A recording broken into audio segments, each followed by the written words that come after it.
Okay guys, so now we're gonna cover close quarter weapon retention. Right now I'm working again with a plastic blue training pistol from an appendix carry situation. We're gonna go over a little bit of myth busting here.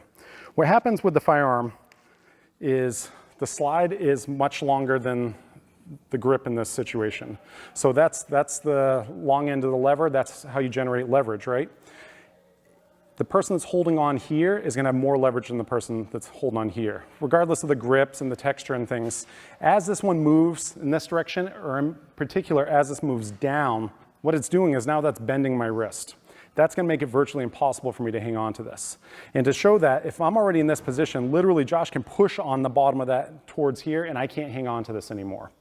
There's a huge trend going on where everyone just wants their gun, wants their gun, wants their gun. And we see that a lot with people don't even know what the situation is yet, but they want the firearm in their hands.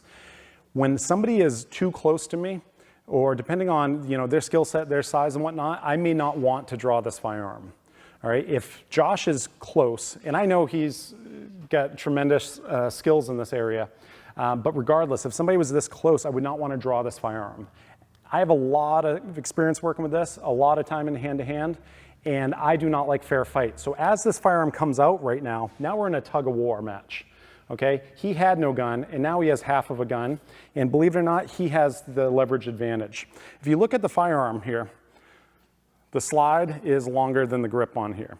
So this is the long end of the lever, and I've got a strong grip here. When he grabs a hold of this one, he has much more leverage than I do. So as he bends this now, I can't hang on to that.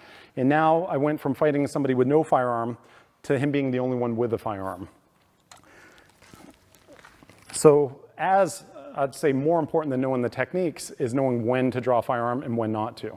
If he's got hands on me in any way whatsoever, neck, body, shoulders, any of this stuff, I'm not gonna pull this gun out right now and make this a fair fight. I always want things stacked in my favor. If I can create enough space now, maybe there was a strike, maybe I was able to push him off and create enough distance without him running at me, now I'm in a position to draw this and use the firearm. If I create distance and he closes the space back, which is what's gonna happen when you fight with somebody that has any training whatsoever or is determined to get their way, when we do a palm strike, they don't flail their arms and give up there. If I do a palm strike and I stop, he's gonna move at the same speed that my hand's coming back. And if I have a gun in my hand, I'm screwed. So this is what that's gonna look like. And we see a lot of punching from here. People punch, and the problem is this hand comes back. So as soon as that hand's coming back, I've now drawn my gun, and now he's fighting me for this gun with the longer end of the lever. This is gonna end very badly for me. If I really need to get this firearm, there's no way around it. What I'm gonna do is maintain pressure with this hand. So it's not gonna be a palm strike, it's gonna be a palm push and a hold.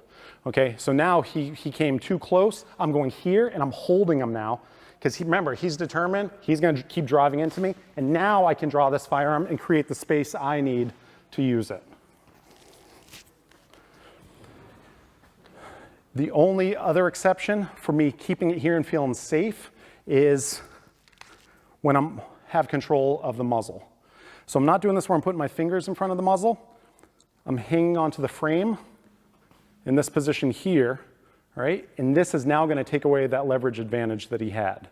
But this is gonna be when the gun is already out, heightened state of awareness, and somebody jumps on me. So now, I turned a corner and he came much quicker than I was expecting, and now I'm hanging on to the end of the frame. Okay, he tries to pull this, and now I'm in a good position to start working this away.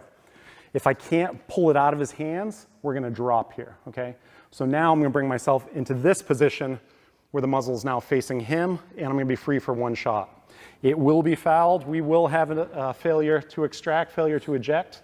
The gun will be out of play, but at that point, it's pointing in an excellent spot for me. And that's how we're going to retain our firearm in a close quarter situation.